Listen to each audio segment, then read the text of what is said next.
Euclid विभाजन प्रमेय का प्रयोग करके दर्शाना है कि 135 और 225, ठीक है, इसको हमको मन यूक्लिड विभाजन फॉर्मूला पर बनाना है। देखिए बिहार बोर्ड में 2 नंबर में पूछता है, तो सबसे पहले इसमें देखेंगे कि इन दोनों में बड़ा कौन है। हल यहाँ लिखेंगे हल, और देखेंगे इन दोनों में बड़ा कौन है, 135 और 225। तो 225 बड़ा है तो 225 को इधर रखेंगे, 135 को इधर रखेंगे, ठीक है। उसके बाद ये हो जाएगा ये हो जाएगा बी। ए बराबर हो जाएगा आपका 225 और बी बराबर हो जाएगा 135। अब यूक्लिड विभाजन का फॉर्मूला रखेंगे, यूक्लिड विभाजन, यहाँ क्या रखेंगे, यूक्लिड विभाजन का सूत्र रखेंगे, ठीक है। तो क्या होता है, ए बराबर, देखिए यूक्लिड विभाजन का सूत्र तो ए बराबर बी क्यू प्लस आर, ठीक है। और यहाँ पे जीरो यानी आर जो होता है आर स्मॉलर देन जीरो, और देखिए B smaller than R, B smaller than R, यानी ए बराबर B Q plus R, R से छोटा जीरो, बी से छोटा आर। अब देखिए ए का तो मानवा हमको मिल गया है 225, अब बराबर अब बी का मान मिल गया 135। अब क्यू का मान निकालना है आर का, तो क्या करेंगे 135 और 225 में हम क्या करेंगे भागा करा देंगे, एक मत में होगा 135, तो 5 में से 5 गया 0, अब 12 में से 3 गया तो 9, आई कट गया यानी 90 हुआ। तो देखिए इसको जो होगा ना इसको आर कहेंगे, यहाँ वाला का क्यू कहेंगे। तो हमको यहाँ फॉर्मूला में क्यू है, तो यहाँ गुना देखे क्यू का मान कितना है 1, यहाँ 1 दे देंगे, और प्लस आर का मान कितना है 90, यहाँ 90 दे देंगे, ठीक है। ये आर जो है 0 के बराबर नहीं ना है, तो आर जब 0 के बराबर नहीं है तो आर अनइक्वल 0 लिखेंगे।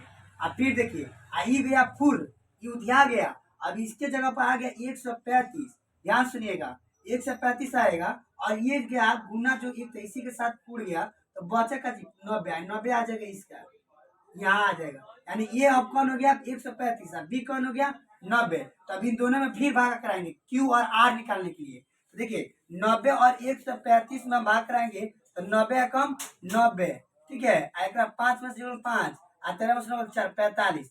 फिर देखिए आर बराबर 45 और 1 हो गया, यानी क्यू का मान 1 प्लस आर का मान कितना हो गया 45, यानी आर अनइक्वल 0 हो जाएगा। अब फिर 135 गया फुल यानी खत्म। अब इसका जगह कौन ले लिया 90, इसका जगह कौन ले लिया 45, यानी बी।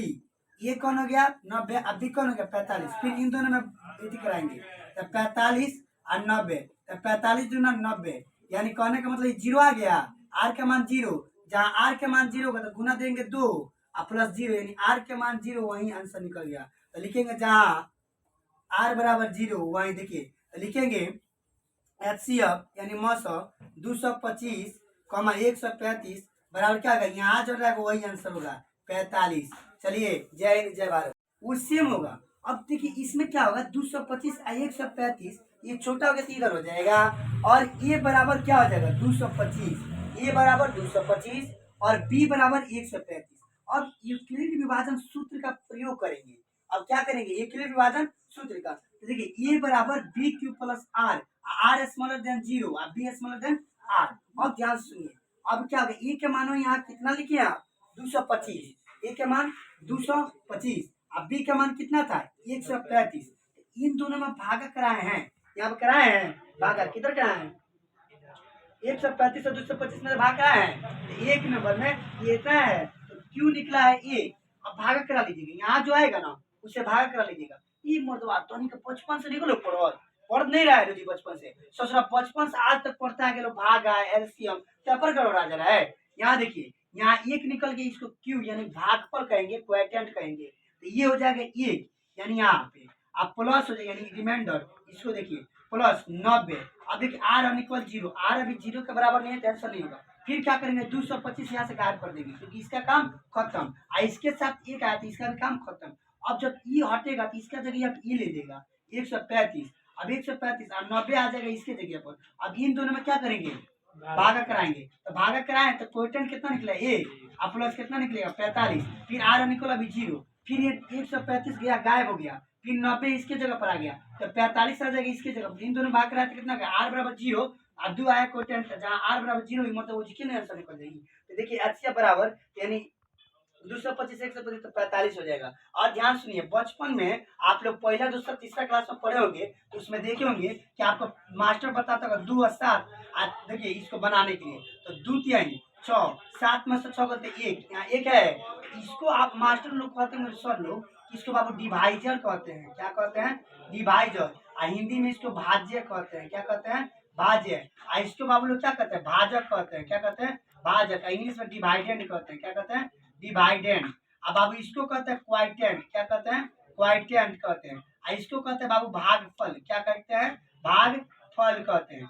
अब यहाँ जो बच्चा इसको शेषफल कहेंगे, यहाँ पे जो बच्चे उसको क्या कहेंगे? शेषफल यानी रिमाइंडर कहेंगे आर।